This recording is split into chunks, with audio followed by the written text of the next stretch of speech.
7장 사무엘하 7장 1절, 2절, 3절을 보겠습니다.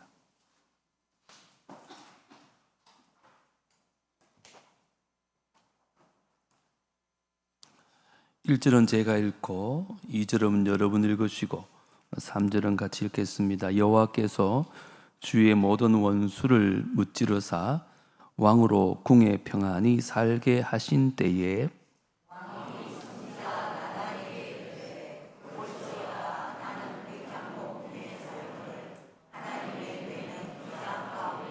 같이요.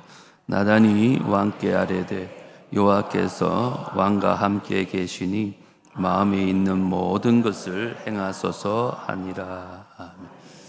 기도해 주신 덕분에 여름 수련회 교역자들 잘 마쳤습니다. 아니나 다를까 첫날 저녁에 부고 소식을 듣고 멀리 안 가길 잘했다 싶어가지고 장례까지 연애도 온 거 잘 마쳤습니다. 지난 한 주간 어떻게 평안하셨는지 모르겠습니다.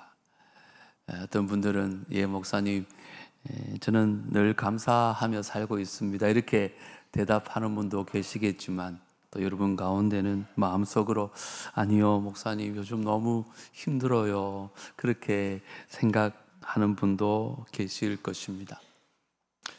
우리 삶에는 거친 파도가 몰아칠 때가 있는가 하면 동시에 아주 평안할 때도 있는 듯 합니다. 오늘 본문의 다윗 왕도 그랬습니다. 어린 나이에 사무엘 선지자를 통해서 이스라엘의 왕으로 기름 부음을 받습니다. 그런데 그때부터 다윗의 인생은 한마디로 고난의 연속이었습니다.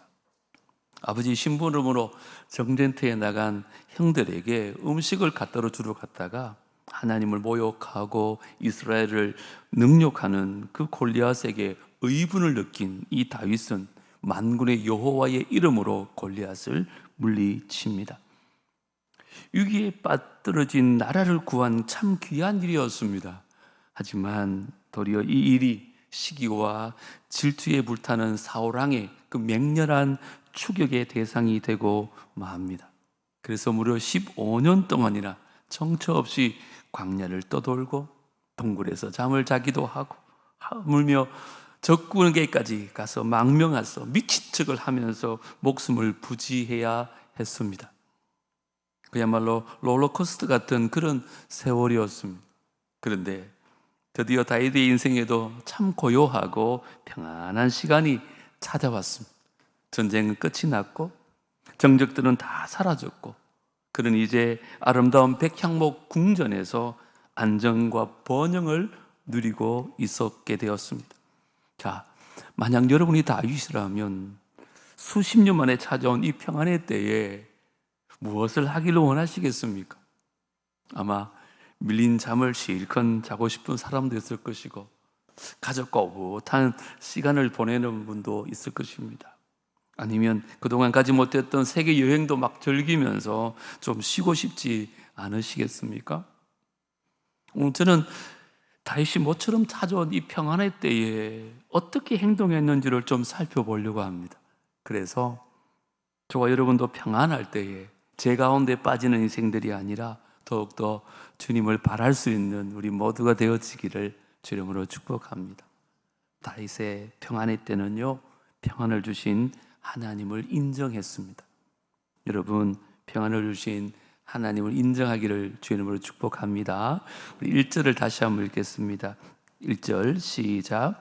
여호와께서 주의 모든 원수를 무찌르사 왕으로 궁에 평안히 살게 하신 때. 여러분 생각에는 1절에서 가장 중요한 단어가 뭘 것 같아요? 여호와께서입니다. 주어 여호와께서. 다시 말하면 다윗이 자기 힘과 전략으로 업적을 이루어서 평안을 쟁취했다 이렇게 얘기하지 않습니다. 여호와께서 원수를 무찔러 주셨고 여호와께서 평안히 살게 하셨다고 분명히 선포하고 있습니다. 다윗은 이 사실을 뼛속 깊이 알고 있었습니다. 자신이 겪은 고난의 순간순간마다 건져주신 분도 여호와 하나님이시요, 마침내 이 모든 전쟁을 끝나고 평안을 주신 분도 여호와 하나님이심을 그는 한순간도 잊지 않습니다. 그래서 다윗이 지은 시편을 보면 그런 얘기가 많이 나옵니다. 대표적으로 18장 1절 2절을 보시면 나의 힘이신 여호와여 내가 주를 사랑하나이다. 여호와는 나의 뭐라고요?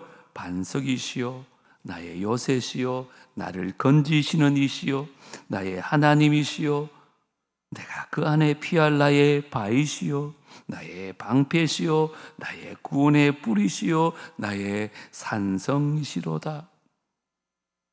이것이 평안을 누리는 성도들의 첫 번째 자세인 것 같습니다. 내 삶이 평안이 어디서부터 왔는지 다윗은 확실히 알고 고백했던 것입니다. 우리는 문제가 해결되어지고 자녀들이 좋은 대학을 가고 사업이 번창하고 건강이 회복되어지면 마치 나의 노력과 지혜의 결과인 것처럼 착각할 때가 참 많습니다.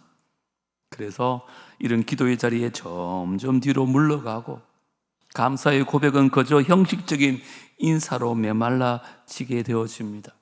여러분 기억하십시오. 위기 순간에는 하나님을 애타게 찾다가도 우리는요, 평안의 때가 오면 마치 하나님을 내 인생의 조연처럼 멀리 둡니다.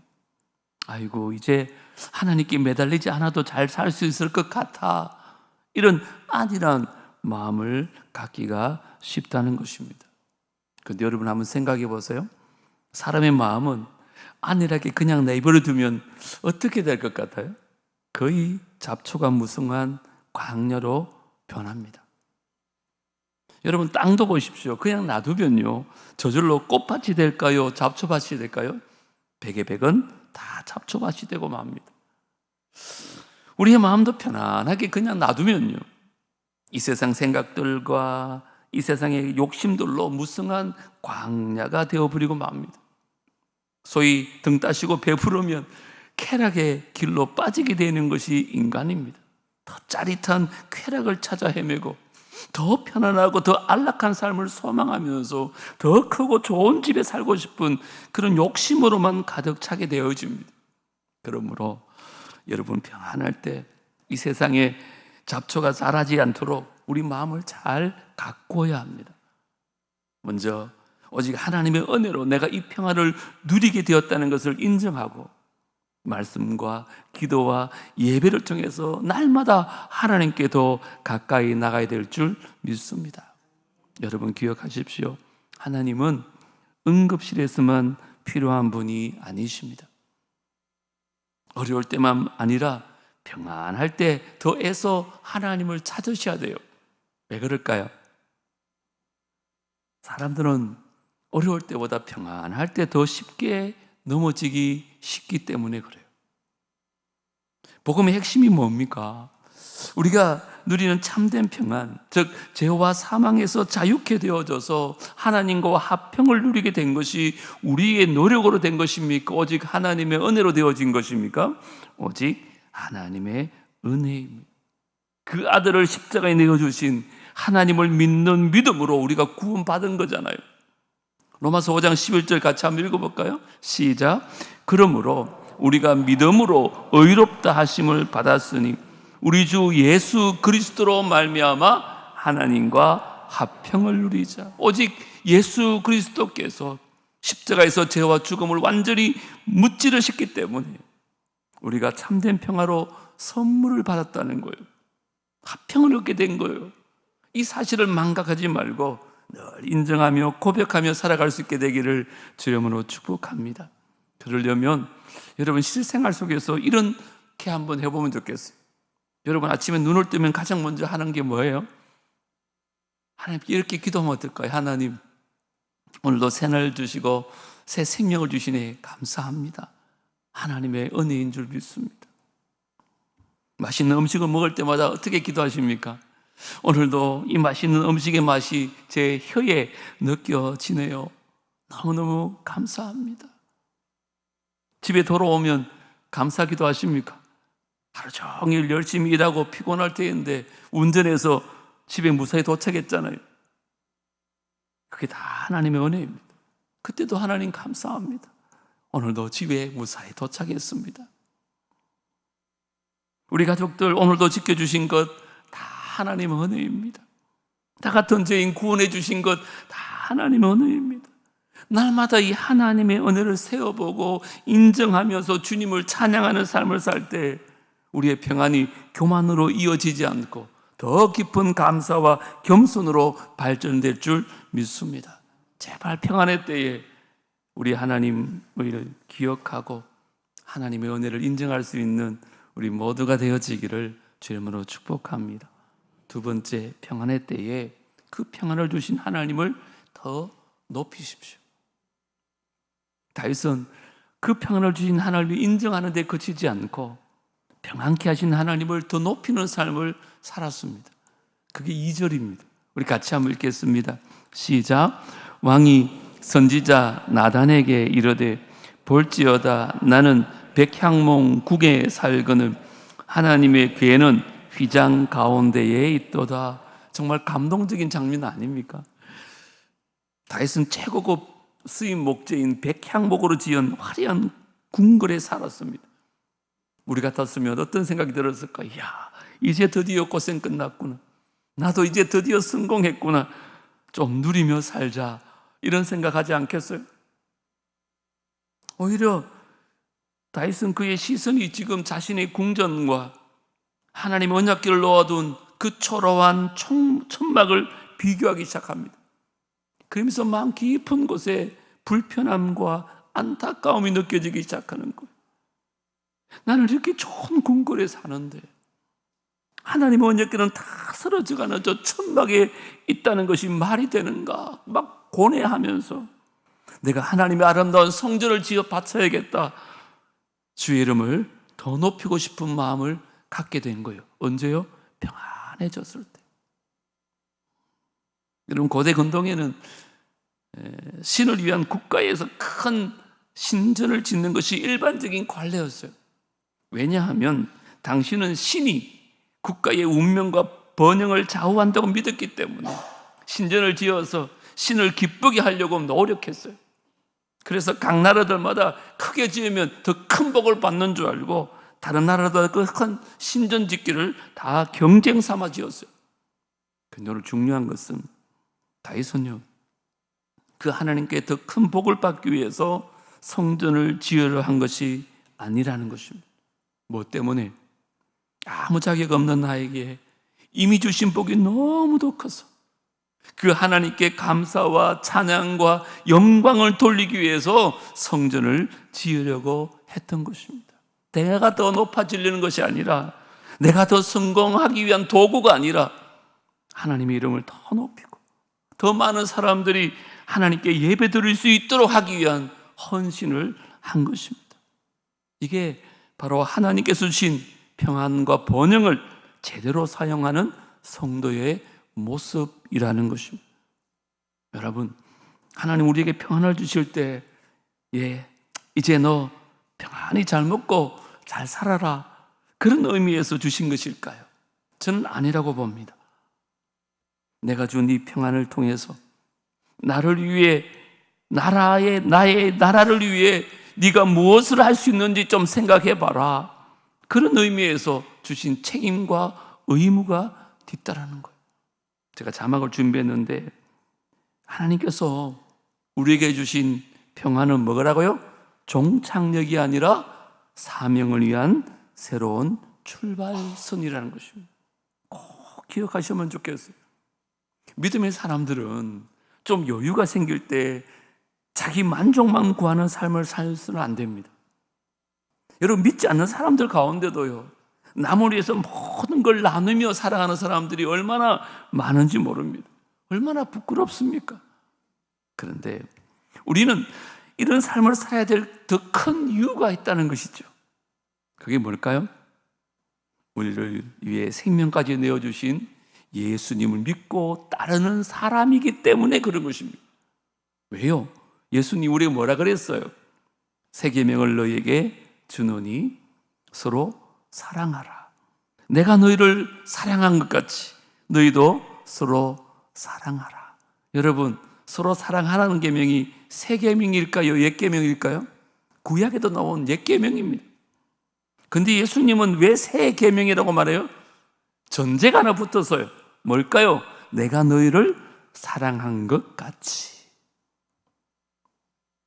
예수님은 우리를 어떻게 사랑하셨어요?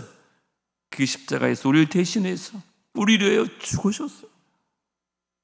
저 하늘 보좌 영광을 버리시고 이 땅에 오셔서 우리를 살리시기 위하여, 하늘 영광, 하나님의 영광을 위하여, 또 우리의 구원을 위하여 그 친히 십자가의 목숨을 내어주신 거예요. 우리에게 이러한 사랑으로 지금 서로 사랑하는 것이 새 계명이라고 말씀하고 있어요. 그냥 입술로만 사랑하는 것이 아니라 하나님 우리에게 주신 그 평안과 물질의 축복과 건강과 재능과 달란트, 이 모든 것들은 내가 편안히 살라고, 나의 안락 의자가 아니라 이웃을 위하여, 세상을 향하여 하나님 나라를 위해 쓰임받도록 하기 위해 주신 사명이라는 것입니다. 우리 교회가 세계 열방에 10교회를 세우고 10명의 선교사를 파송한 이유도 다 여기 있습니다. 그냥 내가 받은 은혜 우리 안에서만 머물게 하는 것이 아니라, 아직 복음을 듣지 못해 죽어가는 저 열방에도 복음을 전하기 위해서 교회를 세우고, 또 건물만 세우는 실적 위주의 선교가 아니라 실제적으로 사역을 감당할 수 있는 좋은 목회자나 선교사님들을 직접 파송해서 우리가 받은 은혜를 흘려보내고 우리가 누리는 물질도 흘려보내어서 저 죽어가는 영혼들을 살려보자는 것입니다. 그래서 이번에 우리 캄보디아 뚱뽕교회 헌당식을 위해서도 여러분 기도 많이 해 주십시오. 그냥 단순하게 선교 여행이 그치지 아니하고 그곳에서 하나님 뜻을 좀 깨닫고 세우신 교회와 이 손바 선교사님을 통해서 캄보디아 땅의 수많은 영혼들이 주님을 만날 수 있도록 함께 기도해 주시기를 주의 이름으로 축복합니다. 사실 지난 주간에 감비아의 김일수 선교사님께서 제게 개인 카톡이 왔습니다. 목사님, 잘 계시지요?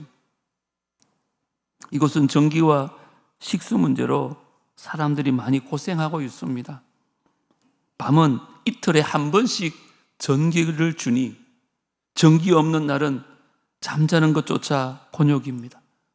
집 안 온도가 34도 정도 되니 온도가 떨어지는 새벽까지 잠을 설쳐야 하니 힘들지만 이 상황이 모두가 겪어야 하니 그냥 참을 수밖에 없습니다.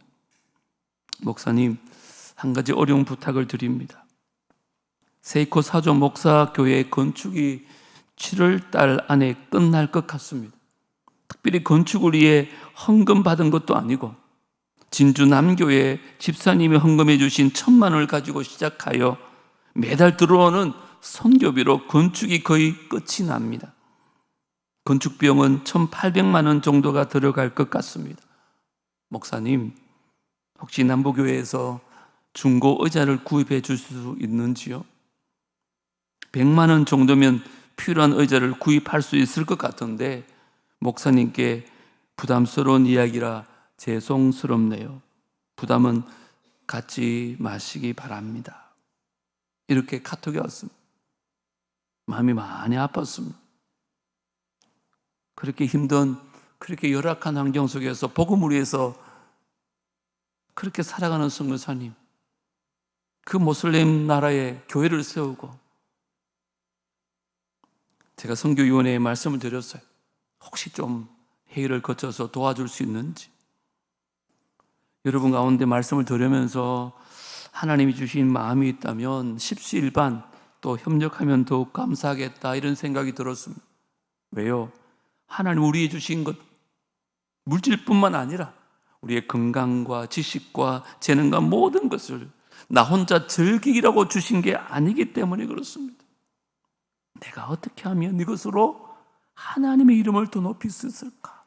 하나님을 영화롭게 할 수 있을까? 여러분 기도해 보시기 바랍니다. 다윗이 그랬습니다. 하나님이 내게 주신 거 이거라도 움켜쥐고 살자. 만약에 농부가 씨앗을 움켜쥐고 있으면 어떻게 될까요? 다음에는 쫄쫄 굶어 죽습니다. 하지만 그 씨앗을 땅에 뿌리면 어떻게 될까요? 30배, 60배, 100배의 결실을 맺는 것입니다. 그러므로 하나님이 여러분이 주신 축복과 모든 평안과 번영을 나만 위해서 움켜쥐고 사는 것이 아니라 정말 하나님의 이름을 더 높이는 일에 쓰임받는 저와 여러분 그리고 우리 남부교회 되어지기를 주님으로 축복합니다.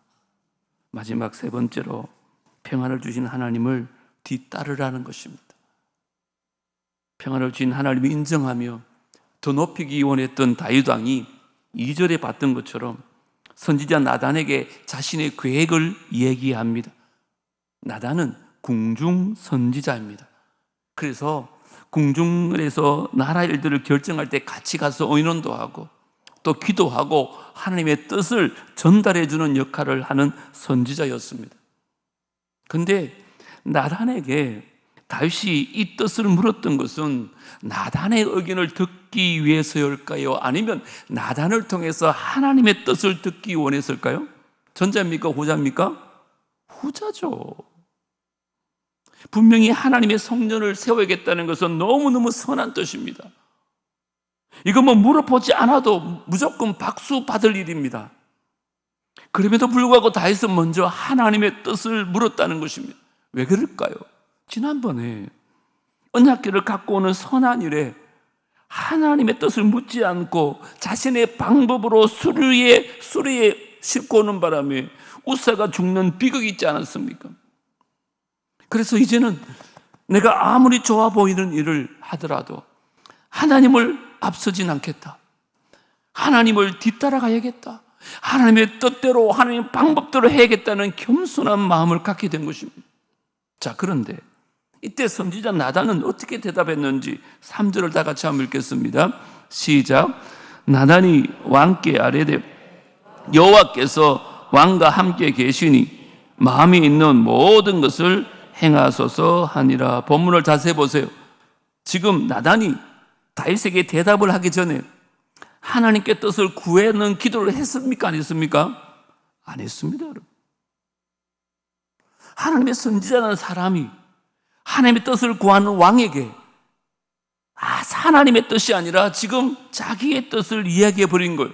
이거는 기도해 보나 마나 하나님이 정말 기뻐하실 일입니다. 아무 걱정하지 마시고 지금 당장 시작하십시오. 격려의 박수를 보낸 거죠. 그런데 이것이 지극히 개인적인 생각에 근거한 성급한 결정이었다는 것입니다. 왜 그럴까요?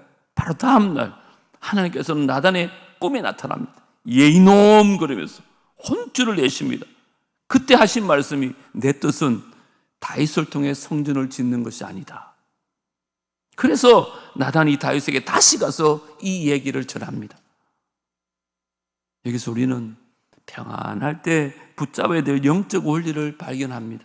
그것은 아무리 선한 계획이라 할지라도 내 생각과 열정만 앞세우지 말고 잠잠히 하나님의 뜻과 지혜를 따라가야 될 줄 믿습니다. 우리는 어려울 때는 그렇게 기도합니다. 매 순간마다 하나님 도와주세요. 하나님 인도해 주세요. 간절히 매달리지만 평안하여서 모든 것이 내 손에 들어오는 것처럼 보이면 기도하기를 멈춰요. 그때부터 내 판단과 내 경험을 더 신뢰하기 시작합니다. 내 생각에 이 정도는 내가 결정해도 돼. 얼마나 많은 경험이 있었어. 이건 보나만 하나님 기뻐하실 일이야 하면서 스스로 단정하고 하나님의 음성을 듣는 자리를 찾아 나서지 않는 거죠.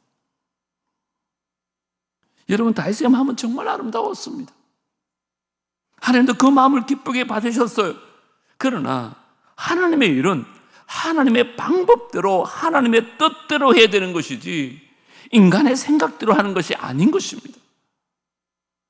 예수님 보세요.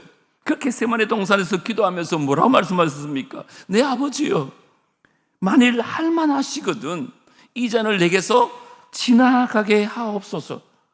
그러나 뭐예요? 나의 원대로 마시옵고 아버지의 원대로 하옵소서. 예수님이 간구하고 쓴 것은 자기 뜻이 아니라 하나님 아버지의 뜻이었어요. 내 생각에는 다른 방법이 괜찮지 않을까? 이처럼 하나님과 원수가 되면서까지, 하나님의 저주를 받으면서까지 꼭 이 방법밖에 없을까? 그러나 내가 십자가에 짓밟히는 일이 있다 할지라도 무엇보다 이것이 하나님의 뜻이라면 하나님의 뜻을 따르기를 원합니다. 이게 예수님의 기도입니다. 그러므로 우리가 평안할 때일수록 더 깊이 기도해야 됩니다. 여러분. 중요한 결정을 앞두고 있을 때뿐만 아니라 평상시에 작은 일에도 우리가 더 하나님께 매달려 기도해야 됩니다. 왜요? 그렇지 않으면 우리가 실수할 수 있습니다. 그럴수록 신앙의 동력자들과 함께 기도하고 날마다 하나님의 음성을 듣고 내 열심보다 하나님의 뜻이, 내 계획보다 하나님의 지혜가 이루어질수록 바라면서 그렇게 살아야 된다는 거예요. 그러면서 물어보겠습니다. 여러분은 하나님 주신 그 평안과 번영과 모든 축복으로 어떻게 하나님의 이름을 높이며 살고 계십니까?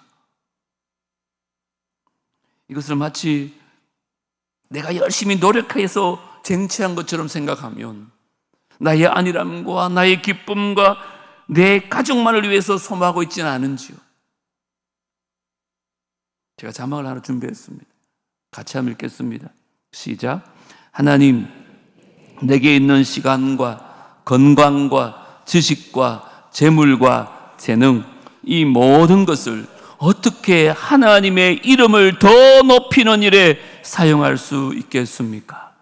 날마다 기도해 보십시오. 많이 받은 자가 많은 것을 요구한다는 거예요. 하나님께서 우리에게 주신 것은 이유가 있다는 거예요. 내가 남보다 더 축복을 받았다면 남들보다 더 하나님을 위해서 일하라고 주신 거예요. 물질이든 건강이든 재능이든 뭐든. 그래야 우리가 하나님 앞에 나중에 떳떳하게 설 수 있습니다.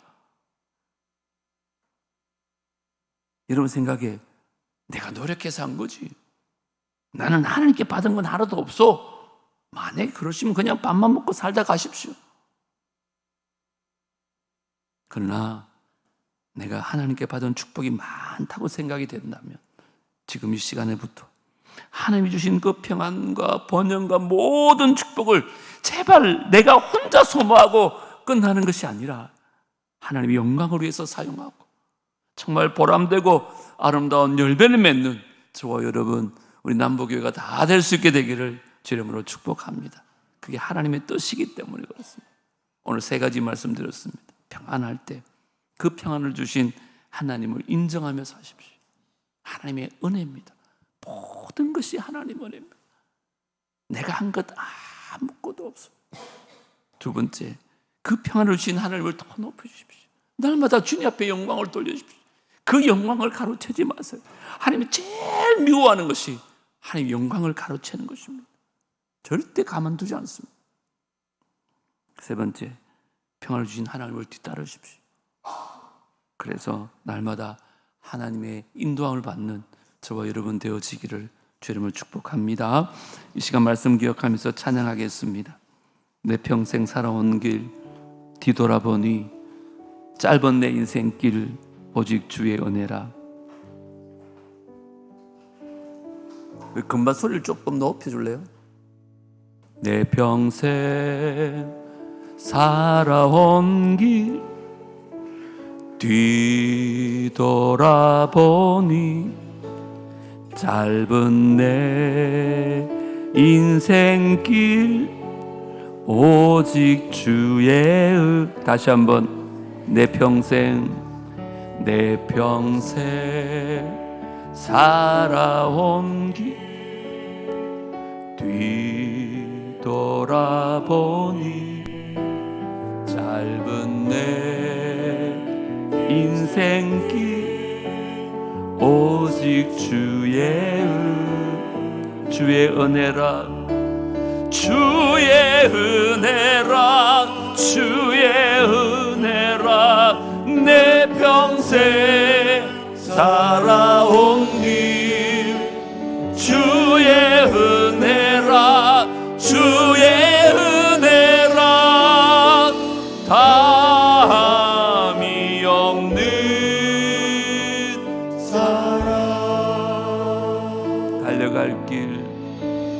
달려갈 길 모두 마치고 주 얼굴 볼 때 나는 공로 전혀 없도다 오직 주의 은혜. 다시 한번 내 평생 살아온 길 뒤돌아보니 내 평생 살아온 길 뒤돌아보니 짧은 내 인생길 오직 주의 은혜라 주의 은혜라 주의 은혜라 내 평생 살아온 길 주의 은혜라 주의 은혜라 담이 없는 사랑 달려갈 길 모두 마치고 주 얼굴 볼 때 나는 공로 없도다 전혀 없도다 오직 주의 지금까지 지내온 것까지 지내온 것 주의 크신 은혜라 한이 없는 주의 사랑 어찌로 말하랴 사랑되나 주의 손이 항상 살펴주시고 모든 일을 주 안에서 형통하게 주의 은혜라 주의 은혜라 주의 은혜라 내 평생 살아온 길 주의 은혜라 주의 은혜라 담이 없는 주의 은혜라 주의 은혜라 주의 은혜라 내 평생 살아온 길 주의 은혜라 주의 은혜라 담이 없는 사랑